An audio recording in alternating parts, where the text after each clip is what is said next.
I've been able to get some informed guesswork, more informed than it would be on my own.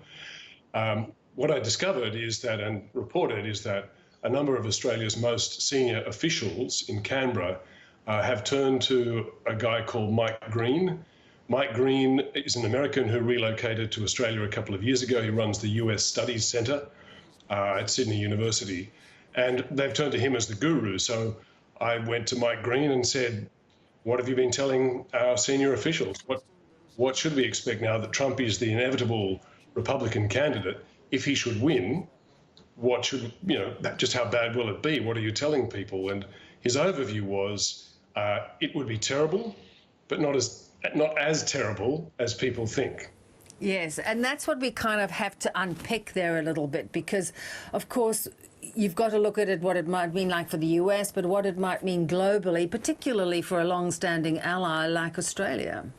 That's exactly right. So his first point, Green's first point, is that we shouldn't panic, in the sense that the US under Trump would not go into a fully fledged American isolationism, that although it would pull out of any support for Ukraine, which would be music to the ears of Vladimir Putin, of course, and almost guarantee that Russia would win that war, but that Trump and the people around him nonetheless think that the US should remain committed to Asia and its allies in Asia, and specifically to countering China and confronting China in Asia. Therefore, that, to quote Mike Green, Australia has something to work with.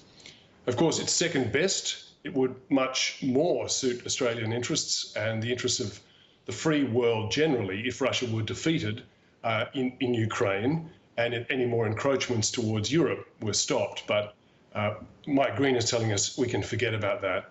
But at least you'll have an administration, in his view, that remains committed to active defence of its allies in Asia, probably.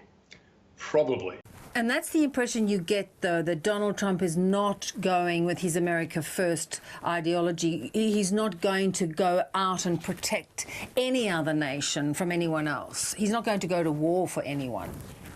Yes, that's right. So that Mike Green's first point is that a lot of the people around Trump, with Trump, working for Trump, will be so-called Asia Firsters in terms of foreign policy. That is, forget Ukraine, don't worry about Europe. We hate the Europeans, let them take care of themselves. We'll concentrate on the real contest for the 21st century, which is in the Asia-Pacific, Indo-Pacific, and that, of course, includes Australia. But Mike Green's second point there on that theme is that his biggest worries are, well, first, that at home, American democracy would corrode, not collapse, but corrode. That's bad enough. But that his second big worry is a big worry indeed for us, which would be that Trump might refuse to defend US allies and partners in the Indo-Pacific. Mike Green speculates that a second Trump 2.0, if you like, would say, no, South Korea might be getting into difficulty, might be under attack, but I'm not going to defend them.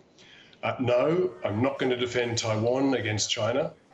And what happens in those cases? Of course, that would embolden the aggressor, whether it's China or North Korea. It would make it very, very difficult for either of those countries to survive a full-scale onslaught by China, for example, or North Korea. And in the event that the American system, and you have to remember, Bev, a lot of people, officials in governments around the world, are putting their hope and faith in the so-called American system, that the Pentagon, the State Department, that very large intelligence apparatus in the US would pressure even Donald Trump to get on with the business of defending allies and partners in the Asia-Pacific.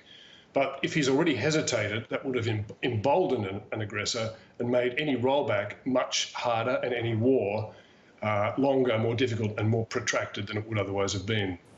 It would also be fascinating to see, because he seems very angry at a lot of American institutions, if he becomes so inward focused, so intent on gaining sort of revenge. We know what has happened with a very stacked Supreme Court in terms of where domestic policy and then in many ways international policy follows.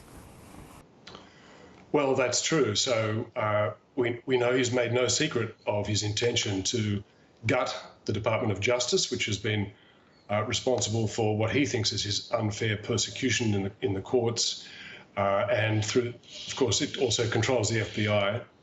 And there have been some indications that he might want also to exact some sort of revenge for perceived slights from the US intelligence community.